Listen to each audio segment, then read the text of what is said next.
Incurable diagnosis, LL Cool J's wife. Simone battles terminal lung cancer. Rapper shares heartbreaking update. Number 1. In a poignant and raw moment that has left fans reeling, hip-hop pioneer LL Cool J has opened up about his wife, Simone Johnson Smith's devastating diagnosis of terminal lung cancer, revealing the family's private anguish in a bid for support and awareness. The 57-year-old rapper, born James Todd Smith, took to Instagram on January 7, 2026, to share the somber news. My wife was diagnosed with cancer about a month ago, lung cancer, and it's terminal. The post, accompanied by a candid photo of the couple embracing, quickly amassed millions of views and heartfelt messages, highlighting the couple's enduring bond amid unimaginable hardship. Simone, 56, a resilient entrepreneur and jewelry designer, has faced health battles before. In 2004, she was diagnosed with chondrosarcoma, a rare stage 3 bone cancer, undergoing rigorous treatment that included surgery and radiation before being declared cancer-free. Following her recovery, she channeled her strength into business, launching Simone Purpur's Smith Jewelry in 2011, a line of bold, empowering pieces often worn by celebrities like Rihanna and Mary J. Blige. The brand, inspired by her survival story, partnered with the American Cancer Society, raising funds for research. But in a cruel twist, the cancer returned aggressively last fall, metastasizing to her lungs. According to medical reports confirmed by sources close to the family speaking to People magazine, doctors have deemed it incurable at this stage. The prognosis is grim, an insider told the outlet. They're focusing on palliative care and chemotherapy to manage symptoms, but it's unclear how effective it will be or how much time she has left. LL Cool J, whose career spans over 4 decades with classics like Mama Said Knock You Out and roles in shows like NCIS Los Angeles, has always projected an image of toughness and family devotion. The couple, married since 1995, shares 4 children: Naji, 36, Italia, 35, Samaria, 30, and Nina Simone, 25. Their relationship, often celebrated in interviews, has weathered Hollywood storms, with LL crediting Simone for keeping him grounded. In his Instagram revelation, the grief was palpable. "My wife is dying. She can't win this fight. It's all too clear now." Despite the despair, sharing publicly seemed cathartic for the rapper, who had hinted at a family health crisis days earlier during a podcast appearance on The Breakfast Club. "We've got heavy stuff going on at home," he said vaguely then, his voice cracking. The announcement comes amid a wave of celebrity health disclosures, from Jada Pinkett Smith's anxiety struggles to Nick Cannon's pancreatic cancer fight, signaling a shift toward transparency in the industry. For LL Cool J, vulnerability isn't new. He's spoken openly about his own prostate cancer scare in 2013, which prompted him to advocate for screenings. Now he's using his platform, boasting over 5 million Instagram followers, to rally support. Fans flooded the comments with prayers and stories. "Stay strong, Simone. You're a warrior," wrote one, while Mary J. Blige added, "Love you both, fighting with you." The post also sparked discussions on lung cancer awareness, the leading cause of cancer deaths in the U.S., claiming over 125,000 lives annually per the American Cancer Society. Risk factors include smoking, though Simone is a non-smoker, genetics, and environmental exposures. At 57, LL faces his toughest role yet: caregiver. Sources say he's paused filming commitments, including potential NCIS spin-offs, to be by her side in their Los Angeles home. He's devastated but determined to make every moment count, a friend told Entertainment Tonight. The family, including their grandchildren, has rallied, drawing on faith. LL is a devout Christian, often infusing spirituality into his music. In past interviews, he's emphasized loyalty, humor, and friendship as marital keys. "We laugh through the pain," he told Oprah in 2018. Now those qualities are tested as they navigate chemo side effects like nausea and fatigue and emotional strain. Despite the terminal outlook, hope flickers. Palliative advances, including targeted therapies, can extend quality life. Simone's entrepreneurial spirit shines. Her jewelry line continues, with proceeds now aiding cancer charities. LL's message: cherish your loved ones. Life's too short. As fans send love, the couple's story inspires resilience, proving that even in darkness, bonds endure. This is far from the first time this hip-hop icon has stared down brutal adversity. Let's look back at LL Cool J's powerful life journey. From a childhood marked by violence, family turmoil, and early trauma, to the relentless pressures of fame, reinvention, and longevity in a constantly changing industry. Challenges that ultimately forged a trailblazing rapper, acclaimed actor, and enduring cultural legend who helped define hip-hop's rise into the mainstream. Long before the world knew him as LL Cool J, James Todd Smith was just a kid growing up in Queens, New York.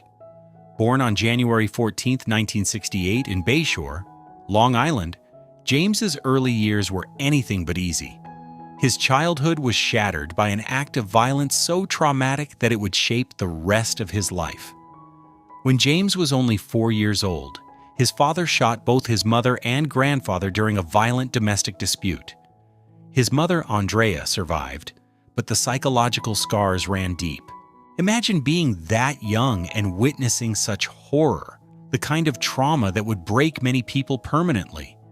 But even at that tender age, something within James refused to be broken.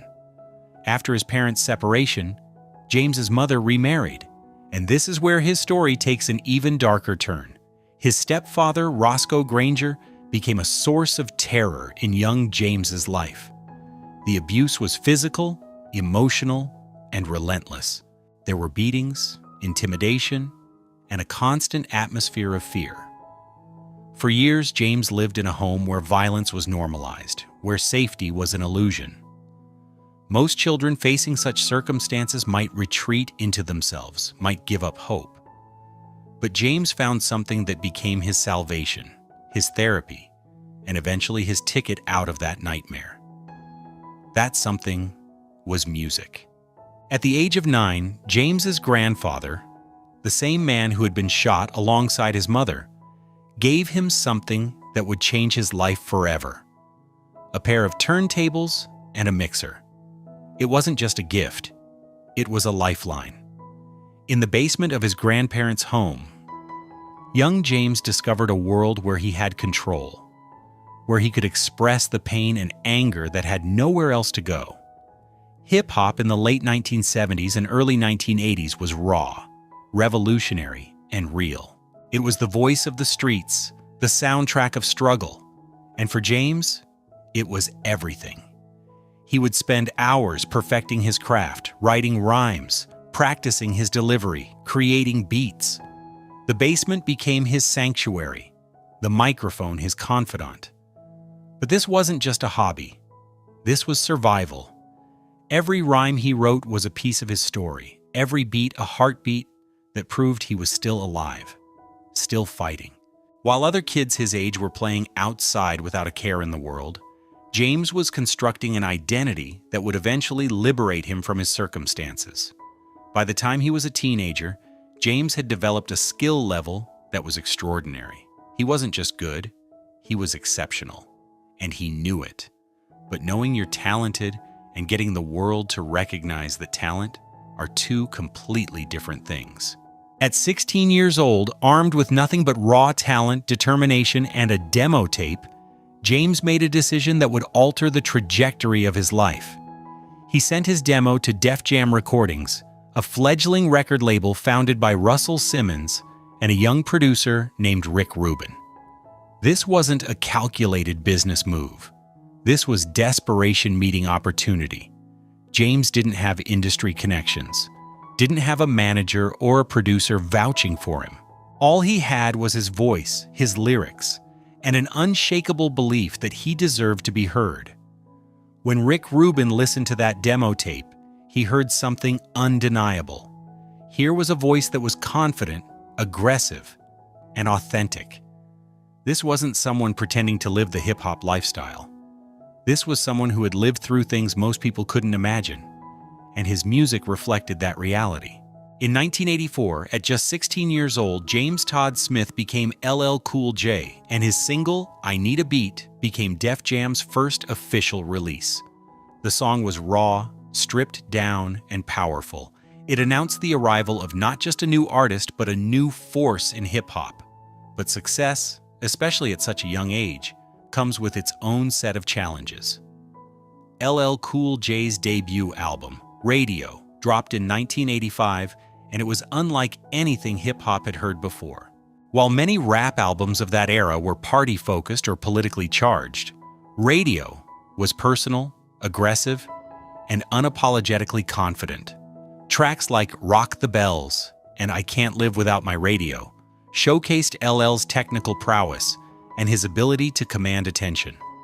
The album was a commercial and critical success, selling over 500,000 copies.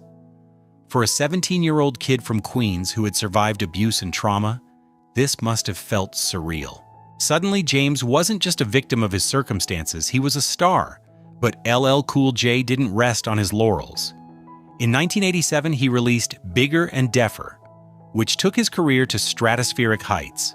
The album went double platinum and featured some of his most iconic tracks.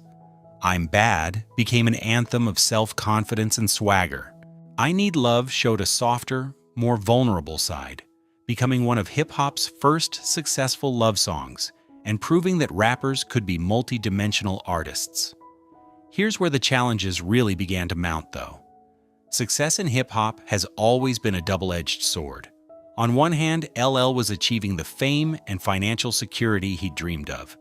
On the other hand, he was navigating an industry that was notoriously cutthroat, competitive, and unforgiving. By the late 1980s, hip-hop was evolving rapidly. The genre was becoming more political, more hardcore, and artists like Public Enemy and NWA were pushing boundaries and challenging the status quo. LL Cool J, with his commercially successful love songs and crossover appeal, started facing criticism from hardcore hip-hop fans who questioned his authenticity. His 1989 album, Walking with a Panther, became a flashpoint for this criticism. While the album went platinum and featured hits like I'm That Type of Guy and Going Back to Cali, many in the hip-hop community felt LL had gone too commercial, too soft. The criticism was harsh and personal.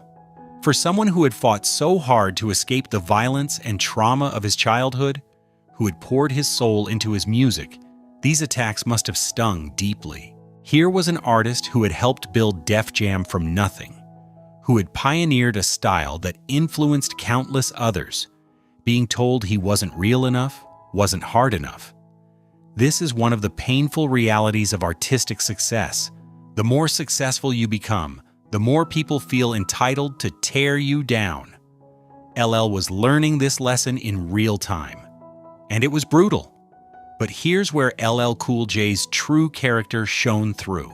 Instead of retreating, instead of giving up or changing who he was to please critics, he came back harder than ever.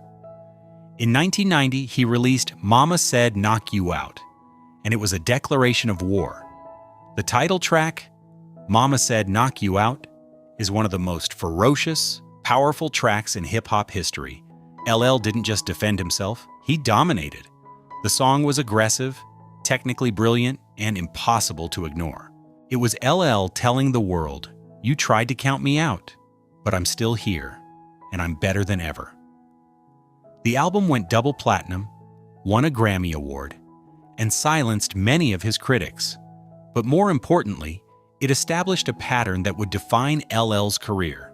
Every time someone tried to write him off, he came back stronger. Think about what that takes psychologically. To face public criticism, to have your artistry questioned, to be told you're not good enough, and then to channel all of that into creating your best work yet. That's not just talent, That's mental fortitude. While many artists might have been satisfied with cementing their legacy in music, LL Cool J had bigger ambitions. In the mid-1990s, he began seriously pursuing acting, appearing in films and television shows. This decision was met with skepticism. After all, the graveyard of rappers turned actors was already crowded with failed attempts. But LL approached acting the same way he approached everything else, with dedication, preparation, and a refusal to accept failure. He took on diverse roles, from action films to romantic comedies to serious dramas. He studied the craft, worked with acting coaches, and proved that he was more than just a rapper trying to extend his 15 minutes of fame. His role in the television series In the House showed his comedic timing. His performances in films like Deep Blue Sea and Any Given Sunday demonstrated his range. And when he landed the role of Special Agent Sam Hanna in NCIS Los Angeles in 2009, he proved he had the staying power to anchor a major network television show for over a decade. But pursuing acting while maintaining a music career isn't easy. It requires incredible time management, energy, and the ability to excel in two completely different arenas. Many people can't do one thing well. LL was determined to master both. Throughout the 1990s and 2000s, LL Cool J continued releasing albums while building his acting career. Albums like Mr. Smith, Phenomenon, and G08 showcased his ability to evolve with the times while maintaining his core identity. Mr. Smith, released in 1995, featured the massive hit Doin' It and went double platinum. Phenomenon in 1997 included Father, a deeply personal track about his relationship with his absent father. These weren't just albums, they were chapters in an ongoing autobiography. But staying relevant in hip-hop across multiple decades is perhaps the hardest challenge any artist faces. The genre is youth-obsessed, constantly evolving, and notoriously unforgiving to aging artists. Yet LL managed to remain a respected figure, collaborating with younger artists, adapting to new sounds, and proving that longevity was possible. His 2000 album G08, Greatest of All Time, was both a declaration and a challenge. At a time when many of his contemporaries had faded from relevance, LL was still producing hits, still selling records, still commanding respect. But behind all the success, all the accolades and achievements, LL Cool J was still dealing with the trauma of his childhood. In interviews over the years, he's been remarkably candid about the lasting impact of the abuse he suffered, the violence he witnessed, and the emotional scars that never fully healed. Success doesn't erase trauma. Money doesn't heal childhood wounds. Fame doesn't make the nightmares go away. LL has spoken about how he channeled his pain into his music, how the anger and aggression in his early work were direct reflections of what he'd endured. He's also talked about the challenges of maintaining relationships, of being a husband and father, when you never had a positive male role model growing up. His marriage to Simone Smith since 1995 is itself a testament to his commitment to breaking the cycle of dysfunction that marked his childhood. Simone herself faced her own health crisis when she was diagnosed with cancer in 2004. LL stepped back from some of his professional commitments to support her through treatment, showing a vulnerability and dedication that contradicted the tough persona he'd built his career on. Beyond music and acting, LL Cool J built himself into a brand. He launched clothing lines, wrote books, became a spokesman for various products, and established himself as an entrepreneur.